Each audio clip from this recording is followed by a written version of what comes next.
वो जो शोर मचाते हैं भीड़ में, भीड़ का हिस्सा रह जाते हैं, वही पाते हैं कामयाबी जिंदगी में जो खामोशी से अपना काम कर जाते हैं। मेरा नाम रविंद्र यादव और गांव मेरा कोसली हरियाणा में पड़ता है, गुगोट, जहां से मैं बिलोंग करता हूं। और पिछले 10 साल से शानदार से बिजनेस को बढ़ा रहा हूं आगे। जब मैंने इस बिजनेस की शुरुआत की तो मैं गांव में रहता था, खेती बाड़ी करता था और साथ में मैंने अपना खुद का बिजनेस किया, ट्रेडिशनल बिजनेस किया। जर्नी मेरी थोड़ी सी अलग से रही, बचपन से ही अलग से थी, क्योंकि बचपन से मुझे मंदबुद्धि के रूप में जानते थे परिवार में लोग। और गांव में मेरा जन्म हुआ, बट मेरी प्राइमरी एजुकेशन जो थी वो राजस्थान के एक ऐसे क्षेत्र से हुई जो आज भी थोड़ा सा बैकवर्ड टाइप सा रहता है ना। और वहाँ से मैं प्राइमरी एजुकेशन करके जब वापस आया तो घर वालों ने उस समय मुझे प्राइवेट स्कूल में भेजा कि कुछ सीख पाए लाइफ के अंदर ना। और मैं पढ़ाई में ज़्यादा इंटरेस्टेड नहीं था। मैंने 10वीं पास की, फिर मैं +2 में गया और +2 मैं कंप्लीट नहीं कर पाया, लेकिन मैं ज़िंदगी में कुछ करना चाहता था। क्योंकि जब मैं बचपन में छोटा था, जब मैं पढ़ाई कर रहा था, तो उस समय मैं अपने परिवार पड़ोसियों से कुछ ऐसी चीज़ें सुनता था, ऐसे कॉम्प्लीमेंट सुनता था कि लोग कहते थे कि ये लड़का लाइफ में कुछ कर नहीं पाएगा। तो वो कॉम्प्लीमेंट मुझे हमेशा प्रेरित करते थे कि मैं लाइफ में क्यों नहीं कर पाऊंगा। इसलिए मैंने कभी जीवन का कोई दिन खाली नहीं जाने दिया और मैंने अपनी शुरुआत की रेवाड़ी के इलेक्ट्रॉनिक्स के काम सीखने के साथ। मैंने इलेक्ट्रॉनिक्स का काम सीखना शुरू किया। उसके बाद फिर मुझे वहीं से पता चला कि DRD के थ्रू आपका ITI में एडमिशन हो सकता है। तो मैंने DRD के थ्रू ITI में एडमिशन लिया और रेडियो टीवी का मैंने ट्रेंड लिया और मैंने रेडियो टीवी का काम किया। फिर मैं पार्ट टाइम दिन में किसी दुकान पे काम सीखता था, शाम को मेरी ITI होती थी। तो इस सफ़र को मैंने शुरू किया। फिर मैं सीखते सीखते मैं रेवाड़ी में आया एक टीवी की दुकान पे, वहाँ पे मैंने टीवी का काम सीखा। वहाँ से मैं गुड़गांव आ गया और जर्नी इस तरह से चल रही थी। और फिर क्योंकि शादी हो चुकी थी उसी दौरान बीच के अंदर और जिम्मेवारियां बढ़ रही थी, तो कुछ करना था। तो मैंने अपनी जो कैरियर की शुरुआत की थी लाइफ में, वो मात्र 1000 रुपये की सैलरी के साथ मैंने शुरुआत की थी एज ए मैकेनिक। मैं रेडियो टीवी का मैकेनिक था और एक दुकान के ऊपर मैंने 1000 रुपये के साथ अपने कैरियर की शुरुआत की। बहुत स्ट्रगल किया, खेती बाड़ी भी की, पिताजी के साथ खेती बाड़ी भी की, हल भी चलाया, दुकान भी की, रिपेयरिंग से शुरू किया। और फिर मैंने अपना खुद का पार्टनरशिप में एक बिजनेस शुरू किया। और पार्टनरशिप में काम दोनों का अलग अलग था, उनका घड़ियों का था, मेरा रेडियो टीवी का था। बट वो पार्टनरशिप इसलिए की थी क्योंकि पीछे से बैकग्राउंड मजबूत नहीं थी, आर्थिक रूप से हम बहुत मजबूत नहीं थे, पैसा नहीं था। उस दुकान को लेने के लिए जो एडवांस पैसा देना होता था वो नहीं था, इसलिए समझौता करना पड़ा और पार्टनरशिप में अपनी दुकान शुरू की। फिर कुछ समय के बाद ऐसा हुआ कि पार्टनर्स के साथ किसी चीज़ को लेकर मतभेद हुए और मैंने फिर अपना अलग बिजनेस करने का डिसीजन लिया और कोसली में एक पहचान बनाई। रविंद्र रेडियो टीवी सेंटर के नाम से मैंने बहुत बड़ा बिजनेस किया। वो चल रहा था और चलते चलते लाइफ में फिर अचानक से कुछ ऐसा हुआ कि वो बिजनेस मेरा खत्म हो गया। जिसने उसको खरीदा उसने मुझसे कहा कि आपको इसको खाली करना है। लगभग 12-13 साल में उस दुकान में काम कर रहा था, मेरा बिजनेस जम चुका था। और फिर अचानक जब आपको पता चलता है कि आपको खाली करना पड़ेगा, तो मैंने उसको खाली किया। और तब तक मार्केट में बहुत सारा पैसा उधार में था, बहुत सारी चीज़ें और हुई और मैं ढूंढ रहा था, कुछ करना चाहता था लाइफ के अंदर। और जब मैं ढूंढ रहा था और कुछ बड़ा करने की सोच रहा था, उसी दौरान ये कॉन्सेप्ट मेरे लाइफ में आया। एक शख्स जो मुझे इस बिजनेस को जिन्होंने मुझे बिजनेस दिखाया, जिनका नाम जो आज मेरे मेंटर भी हैं, जो मेरे कोच भी हैं, मेरे आदर्श भी हैं, जिनके बताए हुए रास्ते पे मैं चल रहा हूँ ना। तो उन्होंने जब ये कॉन्सेप्ट दिखाया, अशोक पंडित एंड संतोष शर्मा ना, तो मैंने जब उस कॉन्सेप्ट को देखा तो उसमें कुछ चीज़ें मुझे थोड़ी बहुत अलग सी दिखाई दी और मुझे लगा कि ये वास्तव में रविंद्र तेरे लिए हो सकता है लाइफ में ना। उन्होंने दिखाया कि ये कॉन्सेप्ट जो है, ये प्रोडक्ट का बिजनेस है, ये लो इन्वेस्टमेंट से शुरू होता है, एक छोटी सी इन्वेस्टमेंट से शुरू होता है। क्योंकि उसमें मेरा मार्केट में बहुत पैसा डूब गया था और जिसकी वजह से मेरे सर पे कर्ज भी हो गया था और मेरे पास पैसा नहीं था कि मैं कोई बड़ी इन्वेस्टमेंट करके कोई बड़ा बिजनेस लाइफ में कर सकूं। तो उन्होंने जब ये कॉन्सेप्ट दिखाया तो मुझे अच्छा लगा कि इसमें एक तो ज्वाइनिंग फ्री में थी कि आपको कोई पैसा नहीं देना पड़ता है, दूसरा था कि आपको प्रोडक्ट खरीदना है। तो इतनी कॉमन सेंस, इतने दिनों में मैं मार्केट में रहता था, इतनी कॉमन सेंस मेरे अंदर आ चुकी थी कि प्रोडक्ट तो आज भी कहीं ना कहीं मार्केट से खरीदते हैं, जो कहीं और से खरीदते हैं वो प्रोडक्ट हमें चेंज करना है। वो किसी और दुकान से जो खरीदते थे वो MBA की दुकान से खरीदना है। और बताया कि अगर ये प्रोडक्ट आपको पसंद आता है, ये प्रोडक्ट आपको अगर अच्छा लगता है, तो आपको क्या करना है कि आपको आगे लोगों को बता कर आप इसमें एक अपॉर्चुनिटी के रूप में इसको आप देख सकते हैं। कि देखने में बहुत छोटा सा था, लेकिन दिखाई जब इसको आप करेंगे तो आपको इसका मैं कुछ रिवार्ड्स की आपके साथ जब बातचीत करूंगा और कैसे स्ट्रगल्स मेरी लाइफ में आए वो मैं बातचीत करूंगा। लेकिन उस बातचीत को करने से पहले मैं चाहता हूं कि एक बार मेरी वाइफ, जो ब्यूटीफुल वाइफ है, जिन्होंने बहुत साथ दिया उस दौर में जब हमारे पास कुछ भी नहीं था, मेरे पास पैसा नहीं था, घर से निकलने का पैसा तक नहीं था, तो वो घर से पशुओं का काम करती थी, वो खुद बताएंगी, और उससे हम अपना खर्चा चलाते थे और उसी से हमने अपनी जर्नी को शुरू किया। तो मैं एक बार चाहता हूँ कि मैं अपनी वाइफ को इंट्रोडक्शन कराता हूँ कि वो आपसे कुछ देर बात करें और फिर मैं आपसे बातचीत करता हूँ। हाँ जी, नमस्कार। नाम Manoj Yadav, MA business owner, और मैं अपने हस्बैंड और अपने बच्चों के साथ इस शानदार से बिजनेस को सीख रही हूँ। और मेरा जन्म नदरा पुरवास गांव में हुआ। मेरी माताजी एक हाउस वाइफ है और मेरे पिताजी सीआरपी से रिटायर हैं। हम 3 बहन भाई थे और मैं उनसे छोटी थी। मैंने 10वीं की एजुकेशन ली और 10वीं की एजुकेशन के बाद मेरी शादी कर दी गई और गांव में ही मेरी शादी हुई। मेरे हस्बैंड उस टाइम इलेक्ट्रॉनिक का काम करते थे और ज़्यादा एजुकेशन भी नहीं थी इनकी भी, ये भी +2 तक ही पढ़े हैं। और इस तरह से हमारी जर्नी चल रही थी। गांव में ही रहते थे, खेती बाड़ी करते थे, पशुओं का काम करते थे और पशुओं के दूध बेचने से ही हमारे घर का खर्चा चलता था। और इस तरह से हमारी लाइफ चल रही थी और कोई इनकम हमारे पास नहीं थी, ना ही पिताजी कुछ नौकरी में थे और हमारे खेती बाड़ी से ही हमारे परिवार का घर का खर्चा चलता था।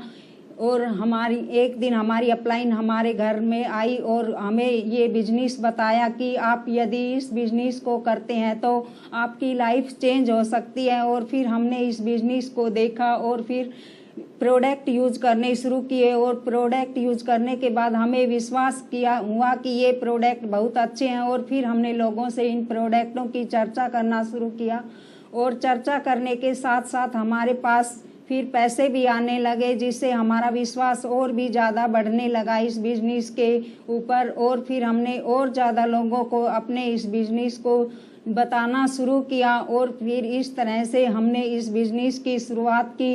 लेकिन हमारे पास इतना ज़्यादा टाइम नहीं था कि हम फुल टाइम इस बिजनेस को कर सकते थे, क्योंकि मेरे पास मैं पशुओं का काम करती थी, घर में पशु थे, तो इसलिए मुझे सुबह 4 बजे उठना पड़ता था और पूरे दिन घर में ही पशुओं का काम करती थी। बच्चे थे और मम्मी पिताजी, इस तरह से हमारे परिवार में पूरे दिन घर में ही काम में बिजी रहती थी। लेकिन मैंने अपने इस बिजनेस को देखा तो मैंने चाहा कि हम भी अपनी लाइफ चेंज कर सकते हैं और अपने इस बिजनेस के लिए हमने 2 घंटा एक्स्ट्रा निकालने का डिसीजन लिया और इस तरह से हमने इस बिजनेस की शुरुआत की। मैं अपने हस्बैंड के साथ इस बिजनेस में जाती थी तो 5 बजे ही शाम का खाना बना के रख देती थी कि बच्चे पीछे से परेशान ना हो। और फिर हम फील्ड में प्लान के लिए निकलते थे। प्लान के लिए हम किसी के पास जाते थे, वहाँ लोग मना करते थे और हाँ भी करते थे, लेकिन हमने लोगों की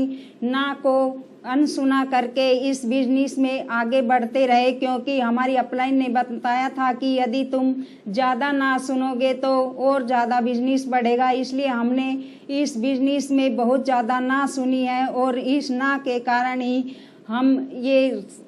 इस ना से ही हमने इस बिजनेस को बहुत अच्छा किया है और अपने इस बिजनेस के लिए हमने बहुत ज़्यादा लोगों को इस बिजनेस से उनकी लाइफ भी चेंज की है।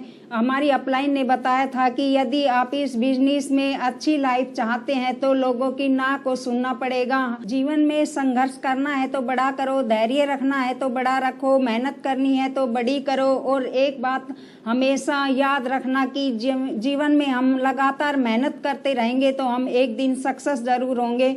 और अब मैं अपने हस्बैंड को इनवाइट करती हूँ, मेरे diamond husband going crown, Ravinder Yadav. Thank you so much. और बिल्कुल सही कहा कि जो बात इन्होंने की थी कि एक चीज़ सिखाई गई थी हमें कि जब आप काम शुरू करें तो जब लोग आएंगे और ना बोलेंगे और हाँ बोलेंगे, एक प्रोसेस है आपके लाइफ का, तो आपको रुकना नहीं है, ना को सुन के रुकना नहीं है ना। तो वो चीज़ हमने अपनी लाइफ में फॉलो की। और क्योंकि कुछ अलग से संघर्ष थे जब हमने इस बिज़नेस को शुरू किया, तो हमारी बड़ी बेटी जो थी वो +2 कर चुकी थी और उसको कॉलेज में एडमिशन करवाना था। और तो उसमें हमारा बहुत सा समय, बिजनेस को तो मैंने साइन कर लिया था ये देख के कि इसमें कुछ खोने के लिए कुछ भी नहीं था, पाने के लिए बहुत कुछ था ना, ये सोच के मैंने इस बिजनेस की शुरुआत तो कर दी थी, लेकिन मैं काम नहीं कर पाया था। काम मैंने कुछ 2 महीने के बाद शुरू किया जब बेटी का मैंने एडमिशन करा दिया BSc के अंदर, और फिर हम काम पे लगे दोनों के दोनों। और जब चलना शुरू किया तो लोगों से मिलना शुरू किया तो रिस्पॉन्स कुछ अलग से आए, अलग सी बातें सुनने को मिली। लोगों ने कहा कि ये बिजनेस रविंद्र तुमने कहाँ पंगे ले लिए, ये गांव का बिजनेस ही नहीं है, ये शहरों का बिजनेस है, ये पढ़े लिखे लोगों का बिजनेस है, यहाँ इतने महंगे प्रोडक्ट को कौन इस्तेमाल करेगा। हाँ, क्योंकि लोगों को सिर्फ ये प्रोडक्ट दिखाई देते थे, लेकिन जब मैंने कुछ सक्सेस स्टोरी को सुन लिया था और मैंने कुछ सक्सेसफुल लोगों को इस बिजनेस में देख लिया था, तो मेरे अंदर एक आवाज थी कि अगर दुनिया में किसी काम को अगर कोई एक व्यक्ति भी कर सकता है तो फिर उस काम को कोई दूसरा भी कर सकता है। और मैंने वहां से डिसीजन लिया कि अगर एक व्यक्ति इस बिजनेस से डायमंड जा सकता है तो फिर रविंद्र और मनोज डायमंड क्यों नहीं जा सकते हैं।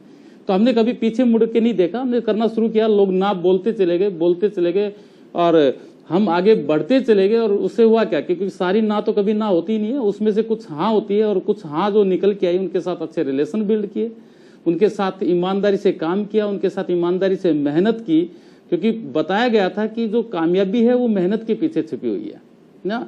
लोग किस्मत भाग्य इन चीजों के पीछे रहते हैं, क्योंकि मैंने तो सुना है कि 2 अक्षर का लक और 2.5 अक्षर का भाग्य, 3 अक्षर का नसीब, 3.5 अक्षर की किस्मत, ये चारों चीजें बनती हैं 4 अक्षर के शब्द जिसका नाम है मेहनत। अगर आप मेहनत करने के लिए तैयार हैं तो आप लाइफ में वो सब कुछ पा सकते हैं जो लाइफ में आप पाना चाहते हैं। क्योंकि नहाने से सिर्फ लिबास, बरसात से सिर्फ लिबास बदलता है, लेकिन पसीने से इतिहास रचे जाते हैं। तो अगर आपको इतिहास रचना है तो मेहनत तो आपको करनी पड़ेगी। और इसमें मेहनत क्या था, लोगों से मिलना था, मिलके लोगों को प्लान दिखाना था। प्लान दिखाते चले गए, कुछ लोगों ने प्रोडक्ट लिया, वो कस्टमर बन गए, कुछ लोगों ने कहा कि हम आपके साथ बिजनेस करना चाहते हैं, उन लोगों ने हमारे साथ बिजनेस को करना शुरू किया।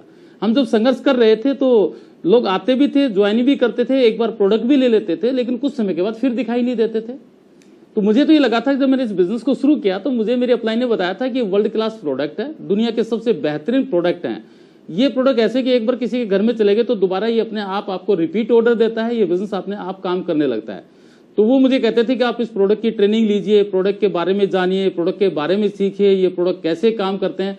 पर मैं तो गांव का था, मैं कहता था कि नहाने धोने के लिए भी कौन सी ट्रेनिंग लेनी पड़ेगी ना, नहाने धोने के लिए कौन से साबुन यूज करने के लिए कौन सी ट्रेनिंग की आवश्यकता है, पेस्ट करने के लिए किस ट्रेनिंग की आवश्यकता है। तो मैं ट्रेनिंगों से बचने के बजाय मैं प्लान दिखाने में ज्यादा विश्वास रखता था, मैं लोगों से ज्यादा मिलने में विश्वास रखता था। लोग मेरे फेथ से ज्वाइनिंग भी कर लेते थे, प्रोडक्ट भी ले लेते थे, लेकिन दूसरी बार रिपीट ऑर्डर नहीं आता था। मैं उनको कॉल करता तो उनकी कॉल नहीं उठाते थे वो।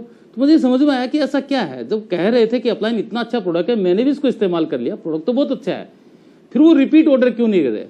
तो मैंने उनसे मिलना शुरू किया, उनके घर जाना शुरू किया बगैर फोन किए, और मैंने पूछा कि आपने प्रोडक्ट इस्तेमाल किया था, आपने दोबारा से रिपीट ऑर्डर नहीं दिया। तो उन्होंने मेरे को बहुत खूबसूरत बात बताई, बोला अगर तेरे प्रोडक्ट का अगर रिपीट ऑर्डर देने लग जाएंगे ना तो हम तो कुछ दिनों में बर्बाद ही हो जाएंगे। मैंने कहा क्यों, ऐसा क्या है। बोला तुमने कहा था कि कपड़े धोने का एसेट हमारा 5 परिवारों का सदस्य है, 6 महीने चलेगा।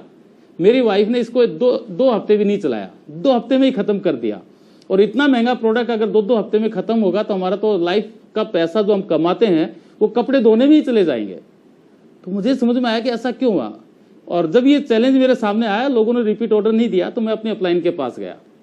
मैंने कहा सर लोग रिपीट ऑर्डर नहीं देते हैं, दोबारा से प्रोडक्ट नहीं खरीदते हैं, ऐसा क्या है। आप तो कहते थे कि ये प्रोडक्ट बहुत बढ़िया है, ये प्रोडक्ट अपने आप काम करता है, इसकी क्वालिटी इतनी अच्छी है। और फिर उन्होंने मुस्कुराते हुए एक बात कही कि मैंने साथ साथ एक बात और भी कही थी कि इस प्रोडक्ट को कैसे यूज करना है इसके बारे में ट्रेनिंग लगा लो। पर जब मैं तुम्हें ट्रेनिंग के लिए कॉल करता था, ट्रेनिंग में ले जाने के लिए कॉल करता था या ट्रेनिंग के लिए मैं बुलाता था, तो तुम ट्रेनिंग में आने की बजाय किसी को प्लान दिखाने में ज्यादा विश्वास रखते थे। तुम्हें लगता था कि इस इतने समय में मैं एक व्यक्ति को और ज्वाइनिंग करा सकता हूं। क्या हुआ, तुमने इतनी सारी ज्वाइनिंग कराई, पर आज हैं कितने सारे लोग। आज तो कोई नहीं है ना उनमें से। लोग आए और वो छोड़ के आपको चले गए, क्योंकि ये प्रोडक्ट अलग तरीके के हैं, ये कंसल्टेटेड प्रोडक्ट हैं, इनको डाइल्यूट करके यूज किया जाता है। क्या आपने ये बात उनको बताई कि इस प्रोडक्ट को इस्तेमाल कैसे करना है। तो मैंने कहा नहीं, ये तो मैंने नहीं बताई, क्योंकि तो मुझे ही नहीं पता था कि इसको कैसे यूज करना है, मैं तो एक रूटीन के चक्कर में कर रहा था। तो बोला फिर ले लो ऑर्डर दोबारा से। और उन्होंने मुस्कुराते हुए कहा कि अभी और अपने मन की चलाओ, अभी और अपने मन की बात करो ना, अपने माईवे को यूज करो। अगर थक लियो तो फिर मेरे पास बैठो, मैं तुम्हें सिस्टम बताता हूं कि ये कैसे काम करता है। और फिर उन्होंने मुझे सिस्टम बताया कि ये अलग तरह के प्रोडक्ट हैं, इस प्रोडक्ट को कैसे यूज करना है वो आपको सीखना बहुत जरूरी है ना। अगर वो आप सीखेंगे तो आप सही से लोगों को बता पाएंगे, और अगर सही से लोगों को बता पाएंगे तो आपके साथ रिपीट ऑर्डर आना शुरू हो जाएगा। और वहां फिर मैंने जो है प्रोडक्ट की ट्रेनिंग लगानी शुरू की, प्रोडक्ट के बारे में जानना शुरू किया, और फिर से मैंने दोबारा से शुरुआत की। वो लोग जो आए थे वो छोड़ के चले गए, उनमें से एक व्यक्ति नहीं रहा। अपलाइन ने कहा कोई बात नहीं है, वो चले गए हैं, पर हिंदुस्तान में लोगों की कमी नहीं है, तुम फिर से स्टार्ट करो, फिर से बात करना शुरू करो, फिर से प्लान दिखाना शुरू करो, और अब उनको बताओ कि इस प्रोडक्ट को कैसे इस्तेमाल करना है। तो मैंने प्रोडक्ट की ट्रेनिंग ली, प्रोडक्ट के साथ मुझे लोगों के साथ कैसे काम करना है, मैंने वो ट्रेनिंग्स भी लेनी शुरू की। क्योंकि पहले के बिजनेस का मेरा एक्सपीरियंस अलग था, मेरा जो ट्रेडिशनल बिजनेस था वो अलग तरह का बिजनेस था। उसमें मुझे किसी को काम करके देना होता था, काम करता था, पैसा ले लेता था। पर यहाँ पे आपको लोगों को साथ लेके आगे चलना होता है। तो मेरे अप्लायंस ने मुझे बताया कि यहाँ पे आपको ये भी सीखना पड़ेगा कि लोगों को साथ लेके आप आगे कैसे बढ़ सकते हैं। तो उन्होंने मुझे कुछ बुक्स रिकमेंड की, तो मैंने बुक्स पढ़ना शुरू किया। उन्होंने मुझे फंक्शंस के लिए इनवाइट करना शुरू किया, तो मैं फंक्शन में जाना शुरू किया। और मैं धीरे धीरे समझ पाया कि ये बिजनेस रिलेशनशिप का बिजनेस है। अगर यहाँ पे आप लोगों के साथ अच्छे रिलेशन बना पाओगे तो इस बिजनेस को बहुत अच्छा कर पाओगे। दूसरा, फिर उन्होंने मुझे एक और बात बताई, क्योंकि मैं मैकेनिक था, मेरा टी फ्रिज का काम था, तो मेरा ड्रेस कोड भी कुछ ऐसा ही होता था। तो उन्होंने मुझे एक बात और बताई, क्या तुम वास्तव में बड़ा बिजनेस करना चाहते हो? मैंने कहा हाँ, अगर मैं बड़ा बिजनेस नहीं करना चाहता तो इतने दिन इतना सारा लोगों को ज्वाइनिंग कराने के बाद वो छोड़ के चले गए, मैं दोबारा से क्यों तैयार होता। मैं बड़ा बिजनेस करना चाहता हूं, जो आपने यहाँ पे दिखाया था कि डायमंड शिप चाहता हूं, क्योंकि मुझे पैसे की बहुत नीड है। मेरे पास पैसा नहीं है, मेरा बहुत सा पैसा मार्केट में डूब गया। जब मेरी दुकान छूटी, लाखों रुपए जो है मेरा मार्केट के अंदर चला गया और मेरे पास अब कोई ऑप्शन नहीं है। अब मुझे इसमें काम करना ही करना है, इसके अलावा मुझे कुछ दिखाई देता नहीं है। तो मुझे यहाँ पे करना है, तो आप मुझे जो बताओगे मैं वो सारी चीजें अब करेक्ट करने के लिए तैयार हूं, क्योंकि मैंने अपने मन की करके देख ली है। आप बताइए मुझे क्या करना है। तब उन्होंने मुझे कुछ चीजें बताई। बोला दुनिया का एक प्रिंसिपल है, बोला दुनिया का एक प्रिंसिपल है, दुनिया का एक सिद्धांत है कि जो दिखता है वो बिकता है, जो दिखता है वो बिकता है। बिकता उसका है जो बोलता है, और ज्यादा उसका बिकता है जो सच बोलता है। और जैसे उन्होंने ये बात मुझे बताई, तो सबसे पहले उन्होंने मुझे इशारा किया कि सबसे पहले आपको अपना ड्रेस कोड चेंज करना पड़ेगा। पहले मैं अलग था, मैं ऐसे लोअर और टी शर्ट में प्लान दिखाने चला जाता था ना। तो उन्होंने कहा कि आप कैसे जाके बताते हो कि इस बिजनेस से लाखों रुपए आता है। आपका जो हुलिया है, आपका जो आउटलुक है, वो दिखाई नहीं देता है बिजनेसमैन जैसा। लोग आपको कैसे एक्सेप्ट करेंगे? तो अपने लुक को चेंज कीजिए, क्योंकि जो दिखेगा वो बिकेगा। लोग आपको पसंद करेंगे। अगर आपको लोग पसंद करने लग जाएंगे तो लोग आपके साथ चलना शुरू कर देंगे। तो मैंने अपना आउटलुक चेंज किया, अपना ड्रेस कोड चेंज किया। मैं पहले कई दिन से सेविंग नहीं करता था, मैंने सेविंग करनी शुरू की। उन्होंने कहा कि रोज करके निकलना है ना, अच्छे कपड़े पहन के निकलना है, उस ड्रेस कोड को छोड़ना है, इस बिजनेस के ड्रेस कोड में आना है। तो जैसे मैंने किया, थोड़ा थोड़ा मुझे आउटपुट आने लगे। और फिर मैंने एक एग्जाम्पल उन्होंने मुझे दिया ना। उन्होंने बताया कि एक व्यक्ति एक कंगे बनाने वाली कंपनी में जॉब करता था। उसको कंगे मिलते थे रोज के कि आपको इतना कंगा बेच के आना है। और वो जाता था मार्केट में, बस स्टैंड के ऊपर, रेलवे स्टेशन पर वो कंगे बेचता था ना। बस को ऐसे से हाथ मारता था और बताता था कि कंगे ले लीजिए ना। तो जब नहीं बिकता, एक दिन उसको एक ऐसा गंजा व्यक्ति दिखाई दिया। वो उस व्यक्ति के पास गया, बोला सर ये कंगा ले लीजिए। तो उसको बड़ा गुस्सा आया कि अरे गंजे व्यक्ति को कंगा क्यों बेच रहा है। उसने लगा कि तेरा मजाक कर रहा है। बोला तुझे दिमाग खराब है, तू मेरा मजाक उड़ा रहा है। बोला नहीं, मैं मजाक नहीं उड़ा रहा। इस कंगे में बहुत क्वालिटी है। इस कंगे को सुबह 5 बार और सुबह शाम को 5 बार अगर आप सिर पे फेरोगे तो आपके सर पे बाल उगाएंगे ना। उस व्यक्ति को लगा कमाल का कंगा है। उसने कहा कि इस कंगे में जादू है कि अगर आप इसको ऐसा करोगे तो आपके बाल उगाएंगे। उस व्यक्ति ने सोचा कि आज तक मैंने बाल उगाने के लिए पता नहीं क्या क्या कर लिए। किसी ने कहा कि गौमूत्र लगाना है तो मैंने गौमूत्र लगाया। किसी ने कहा कि ताजा ताजा लगाना है तो मैं गौ के नीचे जाके खड़ा हो गया। जिसने जो कहा, किसी ने कहा कि डुबकी मार के आनी किसी जोड़ के अंदर, मैंने वो भी किया। ये तो कहता कि मात्र कंगे को 5 बार फेरना है, और उसने उससे कंगा ले लिया। अब उस व्यक्ति ने उसको कंगा तो बेच दिया क्योंकि वो बोलता था। और वैसे भी हरियाणा में कहावत है कि बोलने वाले के तो ढूंढले भी बिकते हैं, और जो नहीं बोलता है उसके तो फसल भी रखी रह जाती है ना। तो उसने बेच तो दिया, लेकिन झूठ। अब बार बार नहीं बिकेगा। अब क्या वो व्यक्ति दोबारा उस व्यक्ति के सामने आएगा तो क्या उससे कंगा लेगा? वो उसको पकड़ेगा, उसके साथ अलग सा व्यवहार करेगा। लेकिन यहां पे सीखा कि सच बोलने से जो दिखता है वो बिकता है, लेकिन बिकता उसका है जो बोलता है। लेकिन किसका ज्यादा बिकता है? जो सच बोलता है। तो मुझे यहाँ पे बताया कि यहाँ पे जब आप अपने प्रोडक्ट लगाते हो अपने घर में, आप एक कॉर्नर बनाते हो जिसको हम मैजिक कॉर्नर बोलते हैं। आपके पीछे से आपके घर में कोई व्यक्ति आता है, वो देखता है कि आपने क्या रख रखा है ना। आप हो नहीं, आपकी वाइफ बिजनेस में इन्वॉल्व है नहीं, क्योंकि आप अपनी वाइफ को मीटिंग में अभी तक लेके नहीं आए हो। वो बिजनेस में ज्यादा इन्वॉल्व नहीं है। उसकी वो सहेली हुआ के पूछती कि ये क्या रख दिया तुमने, क्या कर रखा है। पर उस दिन मजबूरी में मैंने इस डीओ को यूज कर लिया। और जैसे मैंने इस डीओ को यूज किया, मैं पार्टी में गई तो वहां पे लोगों ने मुझसे पूछना शुरू किया क्या लगा क्या आई हो। उस दिन मुझे थोड़ा एहसास हुआ कि प्रोडक्ट तो अच्छे हैं, प्रोडक्ट की क्वालिटी तो अच्छी है। फिर मैंने बताना शुरू किया कि मेरे हस्बैंड ऐसे से एक एमवे का बिजनेस करते हैं और ये एमवे का डीओ लगा के आई हूं। तो बोले क्या मुझे भी मिलेगा? बोला हाँ मिल जाएगा, हमारे घर में रखें। सच बोलना, जो अपनी चीजें यूज की है उसके बारे में ईमानदारी से बताना, सच बोलना ना, क्योंकि उसने उस प्रोडक्ट को इस्तेमाल किया है। जब जब जो चीजें दिखती हैं वो बिकती हैं, लेकिन बिकती तब है जब वो बोलते हैं। लेकिन कब? जब सच बोलते हैं, तब वो आपको रेगुलर मिलता है, तब वो आपका रेगुलर कस्टमर होता है, तब वो आपका रेगुलर बिजनेस होता है। दुनिया में कहते हैं कि ये लोग जोड़ने का बिजनेस है, ये लोगों को फंसाने का बिजनेस है। मैं कहता हूं कि ये दुनिया का सबसे ईमानदारी का बिजनेस है। क्यों है? क्योंकि यहाँ पे झूठ बोल के किसी को एक बार प्रोडक्ट दे सकते हो, रेगुलर बिजनेस नहीं करा सकते, पर सच बोल के पूरी जिंदगी भर बिजनेस करा सकते हो और पूरी जिंदगी भर उसके साथ आप मिलकर काम कर सकते हो। और हमने ऐसा ही करना शुरू किया, और जैसे जैसे हमने करना शुरू किया ना, तो हमें कुछ टीम्स मिलनी शुरू हो गई, दूर दूर मिली ना। मेरे गांव में 700 घर है। मैं कई बार सोचता था उस समय में, जब मैंने बिजनेस को शुरू किया, मैंने अपने अड़ोसी पड़ोसी मोहल्ले में सबको प्लान दिखाया, एक व्यक्ति समझ में नहीं आया किसी को। मुझे लगा कि रविंद्र तू ही एक समझदार था जो तुझे बिजनेस समझ में आया, इतने लोगों में से किसी को समझ में नहीं आया। तो मेरी अपलाइन ने एक बात कही, अगर तुझे समझ में आया है तो तू दुनिया का आखिरी समझदार नहीं है, और तुझे इसलिए समझ में आया कि तू पागल है तो तू दुनिया का आखिरी पागल भी नहीं है। इसका मतलब क्या है कि तेरे जैसे लोग दुनिया में और भी हैं। वो जरूरी नहीं कि तेरे गांव में हो सकते हैं, तेरे गांव से हटके हो सकते हैं, थोड़ी सी दूर मिल सकते हैं। अगर चलने की हिम्मत अगर तेरे अंदर है तो लोग तो मिल जाएंगे। वो कहते हैं ना कि तलवार की धार सा है फैसला, तलवार की धार सा है फैसला, उस तरफ हार इस तरफ जीत खड़ी है, उस तरफ तन्हाई इस तरफ प्रीत खड़ी है। कितने हैं जो इस फासले को मिटाते हैं और कितने हैं जो जीत के लिए अपने आप को मिटाते हैं, जो जीतने के लिए तैयार हैं, जो कामयाबी के लिए तैयार हैं, जो डायमंडशिप के लिए तैयार है। उनके लिए चीजें मायने नहीं रखती कि लोग क्या बोलते हैं, उनको सिर्फ एक आवाज सुनाई देती है, उनको अपने सपने की आवाज सुनाई देती है, अपने ड्रीम्स के। और मुझे सिर्फ अपनी लाइफ में अपने ड्रीम्स की आवाज सुनाई देती थी, क्योंकि बच्चे बड़े हो रहे थे, उनकी शादियां करनी थी, 2 बेटियां थी, 1 बेटा था। जो बिजनेस में आया, बड़ी बेटी +2 में कर चुकी थी, फर्स्ट ईयर में गई। दूसरी बेटी थी मेरी, वो उसमें 10th में थी। बेटा जो था वो उसमें 7th में था ना। जर्नी मुझे साफ साफ दिखाई दे रही थी कि आगे चल के आपको कितना पैसा चाहिए। इसलिए मेरे पास मेहनत करने के अलावा दुनिया में कुछ था ही नहीं।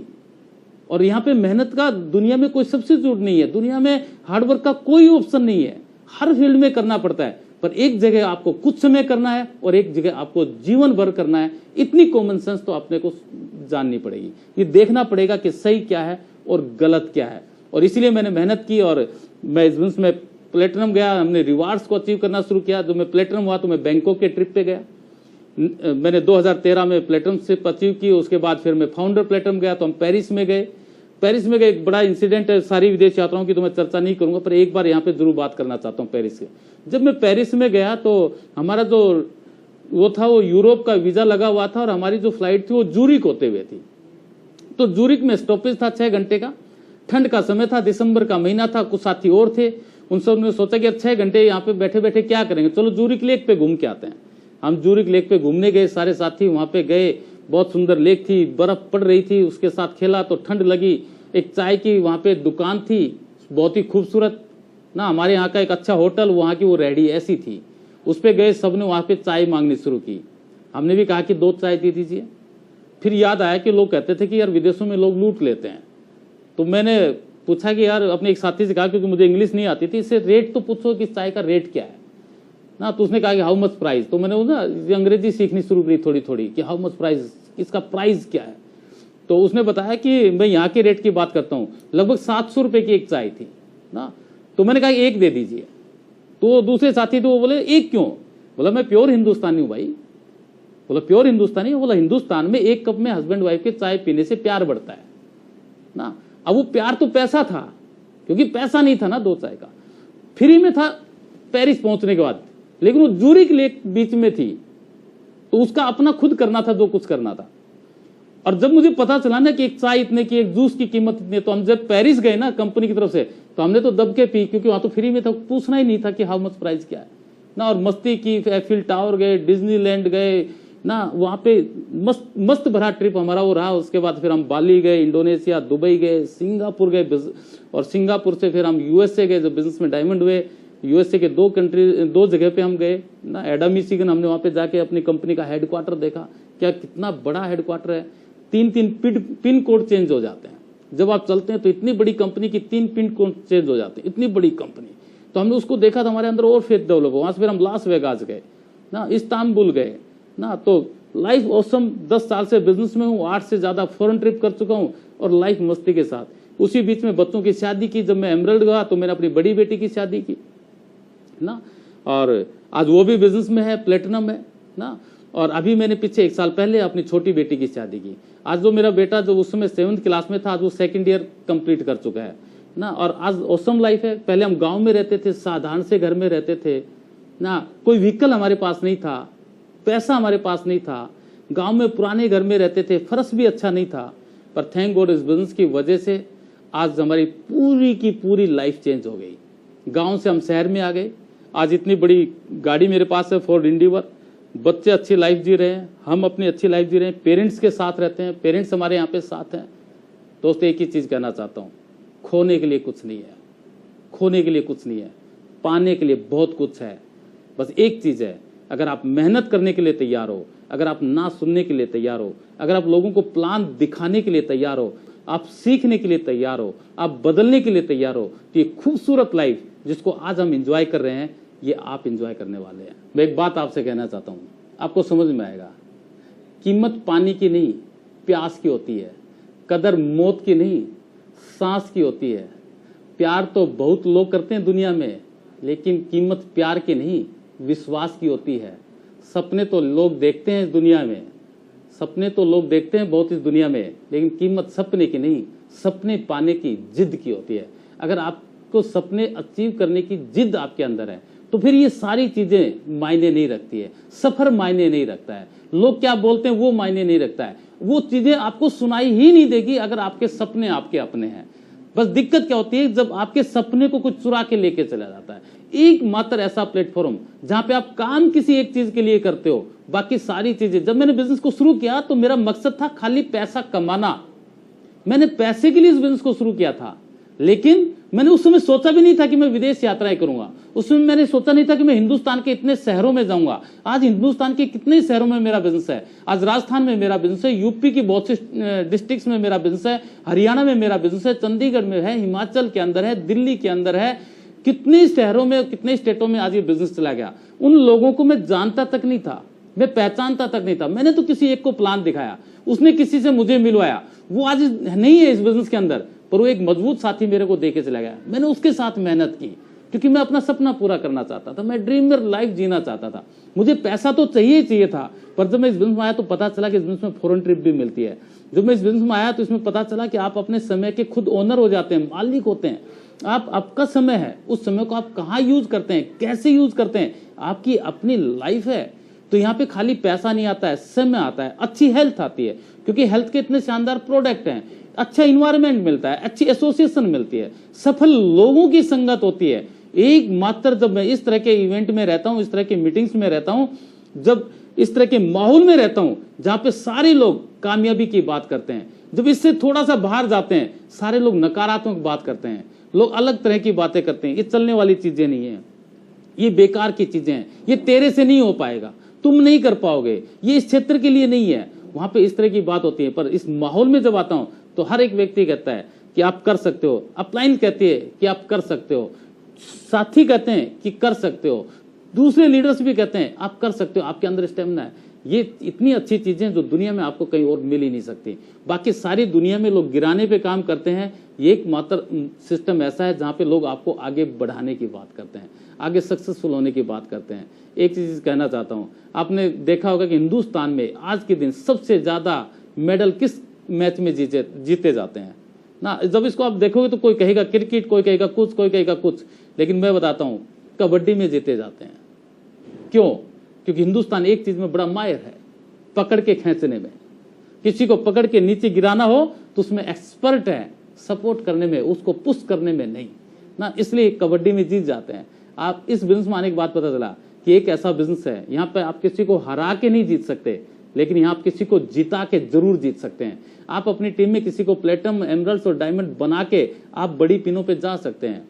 आपकी टीम में 6 प्लेटिनम आते हैं, आप डायमंड चले जाते हैं। आपकी टीम में एमरल्ड्स आते हैं, आपका और लेवल बढ़ने लगता है।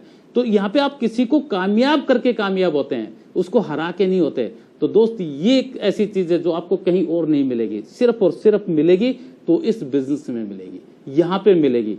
तो यहाँ पे मिलके काम कीजिए, टीम के साथ काम कीजिए, टीम को आगे बढ़ाने पे काम कीजिए, उनके साथ मिलके काम कीजिए, आपकी कामयाबी निश्चित है। प्यार का पहला खत लिखने में वक्त लगता है, नए परिंदों को उड़ने में वक्त लगता है। हमें लोगों के दिलों, जिस्म तक नहीं, दिलों तक पहुंचना है और इतनी दूरी तय करने में वक्त तो लगता है, वक्त तो लगता है, वक्त लगेगा। आप प्लान दिखाते रहिए, दिखाते रहिए, दिखाते रहिए। आपको भी कोई ना कोई रविंद्र आपका इंतजार कर रहा है जो आपको डायमंड लेके जाने वाला है। Thank you so much. आप सबके साथ बात करके बहुत अच्छा लगा। Thank you so much.